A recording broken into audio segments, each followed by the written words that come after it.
All right, welcome to week 10, sales strategies for beginners. Guys, this is going to give you a basic overview of sales. There's a lot to sales. There's so much to it. You could spend months and years learning how to be a good salesman, and most great salesmen do spend years doing it. It's a learned skill. It's not, oh, I'm not good at sales. No. Anybody can be good at sales if you put enough reps in. It is a learned skill. And so I'm going to take you through a few of the stages of that skill and how to do them. I'm not going to go super in depth. Again, we can do sales scripts. We can go back and forths. We can do one-on-one sales coaching and stuff. This is to give you guys an overview and maybe give the ones of you that are looking for a solution a little bit of an edge when you're trying to sell. So the sales process has multiple stages. First is, prospecting. How do we get these guys on the phone? That can come from lead funnels. It can come from cold email. It can come from knocking on doors. It can come from setting up groups, having events. It can come from just a whole litany of angles. But how are we prospecting to find people to talk to? So you look at it as like a funnel. So it comes down like this. You got to do a lot of prospecting, and then you qualify people, and you get to the presentations, and it just you're constantly whittling down people in that qualifying process. And so from prospecting to qualifying, you got to say, well, this fella likes what we sell, but are we a good fit for him? Is he a good fit for us? Does our product or service, does that match what he's looking for? Is that going to solve his problem? Because if what you sell doesn't solve the guy's problem, and if his problem is something that you're unable to solve, if he's unable to afford you, if you don't like him, because again, not all business is good business, right? You want to be working with people you like, that you're going to get along with, right? You don't want to be showing up and having to deal with a bunch of Karens and Chads and whatever it is. So qualifying, it works both ways. It's, can they work with us? Can we work with them? Can they afford what we have? Are they ready to buy? And a lot of times you'll disqualify people through the qualification process, but it makes the people you start working with a lot easier to work with, a lot easier to close. So don't disqualify people too quickly, just say that. But it can save you a lot of time, a lot of jump on a qualifying call and let's see if we can work together. Well, I can look at your social media and kind of tell, we're not going to be a good fit, right? So when you're qualifying people, make sure that not only is your business a good fit for their problem, make sure that they're a good fit for your business. Otherwise, if you take any and all business, you're going to be pretty fucking tired of dealing with people after a very short amount of time. So we're prospecting somebody, we qualify them, they like us, we like them. Next is the sales presentation. That's where we'll get on a call for a little bit, or we'll pop around and have a coffee, or, it just depends. I mean, if you're selling roofs, that's going to be walking around and talking them through the estimate, right? If you're selling software as a service, it's probably going to be a 20 or 30-minute demonstration of how your software works and how it can be implemented into the company. But whatever it is, there's always a sales presentation. Then after the sales presentation come the objections. Oh, it's too much money, can't be doing that. And you have to overcome those objections and learn how to close. And again, a lot of us fail at this. A lot of us want to immediately, the minute we've got any revenue spare whatsoever, we want to hire a sales team and not delegate the process, but abdicate from the process. Completely be like, that's Dave's job, I don't want to fuck with it. And that happens a lot in the sales side of things. It happens a lot in the marketing side of things, because as small business owners, generally, we're technicians. We're good at the thing we do, and we're trying to sell the thing we do, but we're not good at selling the thing that we do, right? We're good at doing the thing we do. So a lot of us, I don't like talking to people, don't want to fuck with it. I'm just going to hire some guys. They're going to be my sales team. If you want to build a great sales team, I know a guy. I can make an introduction, right? But this is something you should learn yourself at this stage of the game. It will help you tremendously to, if you can just get a couple of years of being told to fuck off being told no, you'll learn how to handle objections. You'll learn how to close people. Each one of these stages is an entirely different kind of skill set, and each one requires focus and a little commitment to learn. But once you've learned it, you can turn around and train your guys to do it, so you can delegate the process. But if things are slow, if things aren't working out, if there's not enough shit coming down the pipe, you can roll up your sleeves, and as an owner, you can fucking do something about it. You're not just crying because Dave hasn't bought you no sales. Rob's not bought you no sales. Steve's not bought you no sales. Well, whose fucking problem is that? It's your problem, right? And so by learning all this and not shying away from the responsibility of learning how to sell, it is probably the most key critical fucking task that you could ever have, learning how to sell. Because ultimately, we're not selling to people. We are serving clients, solving their problems, and selling them the solution, which by the time we've served them and solved their problems, they're willing to buy the solution because they see where it's at. So you're actually, handling the objections before you go for the close. So a lot to learn about the sales process. But that's prospecting, lead generation. What strategies are you going to use to generate your leads, and then are those leads a good fit? Most of the common objections you're going to run across are either the price, the timing, like it's not a good time for me right now, cash flow's a little tight, whatever, or some uncertainty. And the uncertainty is they don't know that your product will solve their problem.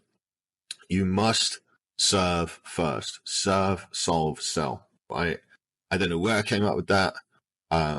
I just think it's the most fucking clearest way to sell stuff is how can I help? And when you're prospecting and they set up a call, it's very easy. What was it made you reach out today? Like, what was it you were trying to get help with? I like being a small business surgeon because I can say, oh, show me where it hurts. But you don't ever say, I've got this for sale, I got that for sale, you could buy this. You say, tell me about the problems you're having.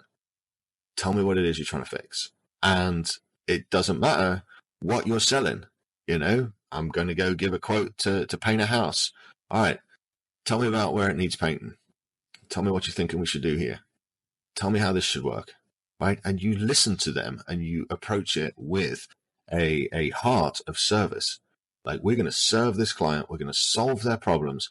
We're going to take their money, and they're going to be very, very happy to pay us because they got the value they were looking for and they got their problem solved. And that's the way I approach it, right? So I do very much more attraction-based marketing that leads to relationship-based selling. So by the time people get on the phone with me, generally they know who I am, what I do. They've already seen bits and pieces around the internet, and they're expecting to be sold something that helps them unfuck their business or get their head clear or get them going in the right direction. I mean, ultimately, what I sell is more leads and more conversions and more money for entrepreneurs. But is that what I sell? No, I'm selling people their freedom. I'm selling people their time. I'm selling people the ability to be able to do what they want if they come in here, roll up their sleeves and do the work. So for me, I get a price objection every now and again if it's expensive. You can overcome that objection by saying, well, how expensive is it to stay still? How much money is your business making right now? How much did you lose last year? And you'd be surprised. You get multi-million-dollar turnovers and businesses losing a couple of $100,000. Well, do we do it again this year, or do we get a little bit of help? And then all of a sudden, I look relatively inexpensive. It's very important that you maintain relationships in sales. So relationships are what's going to generate your reviews, which are going to generate your referrals, which are going to generate your repeat business. So it's way, way easier to close referrals if you've got great reviews. It's way easier to sell a happy, satisfied client something else because they know you, they trust you, you've already delivered on it. So as you're selling, make sure that service and building relationships are your main fucking objectives here, right? Because the fortune is in the follow-up. So if you call me one time and try to sell me something, I'm not really going to like it. But if we've had several conversations and I'm seeing your content on social media and I understand that you're the answer to my problem, and one day I'm just having that problem and you follow up with me and boom, you've got me, because we had 8 or 10 or 12 interactions. We built a relationship and I actually like you, you know. After you close stuff, after you sell, it's very important to build that relationship, man. I can't stress it enough. I read somewhere that it costs 6 times more to acquire new business as it does to resell to a satisfied customer. So bear that in mind when you're doing your fulfillment. You know, when you're delivering what you say you are going to deliver for the money that your client pays you, make sure that they're satisfied with the product. See what else you can do to better your offering and better the value you're putting out, and build that trust over time. Keep in touch with these guys. I use, again, another plug for Go High Level CRM. I use that to keep in touch, and I do give away a free Go High Level license to everybody in my clinic mastermind, just so you all know. Let's see, did I do another slide? No, I didn't. All right. Closing the sale. I like using an assumptive close. Just like, right, so what's going to happen next after you pay is, first we're going to start with this, then we're going to start with that, then we'll roll up our sleeves and dig into this. How's that sound? Like, and for me, again, because when they're calling me, they're kind of ready to buy anyway. When somebody sets a 15-minute call with me, they kind of know what they're getting into. You know, I'm not blindsiding them with cold. They're coming in warm, and they're talking to me because I've built this validated character over the last 3 or 4 years as the small business surgeon, and they understand that we're going to be cutting into their business, opening it up, and seeing what's broken. So when I close, it's an assumptive close. It's all right, so here's what's going to happen next. And I very rarely get pushback. I start to get pushback over the $25,000 to $35,000 level on bigger projects. They do take a little bit longer to close. But at the 2,500 to 5,000 level, very little pushback. People are very, very keen to crack on and get stuff done. Again, because I've used the attraction-based marketing to set up the sales call and to get them to the call. And, you know, they understand that, again, paying me $2,500 for 6 months is probably going to generate at least 10 times that for their company. Well, then, you know, it's not a difficult sell. So by showing the value and by having validated examples of you delivering that value, using presumptive closes is definitely a way to go. For more information on getting better at sales, like, I've got some amazing interviews that I've done on my podcast. I will link a couple of them in the notes for this video. My buddy Zach Sasser out of Apex, his book is Young Closer, I believe. Came in green to sales, rolled his sleeves up, worked his ass off, and became incredibly good at both selling and teaching. I have another buddy, Doug Mitchell, that is really, really good at building sales teams and teaching stuff like this. And I do teach quite a bit more of it inside the private group. This is just to get you guys on the right track, and it's to point you all in the right direction. So that's going to do it for this week. Be sure and tune in for next week's video. Fuck. I'll have to edit that out. That's going to do it for this week for Sales Strategies Beginners. Very basic stuff. Don't be afraid.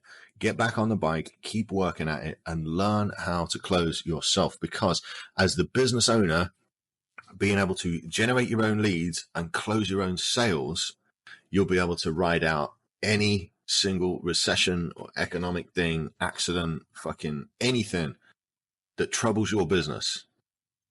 Anything at all can be overcome if you have the ability to understand your market, generate leads, and close sales. So get to work on that. Do the homework this week. Have a think about it. And as always, if you've got any questions, post them up in the forum, save them for the weekly Q&A, and I will do my best to get them all answered. All right. I'll see you in the next video.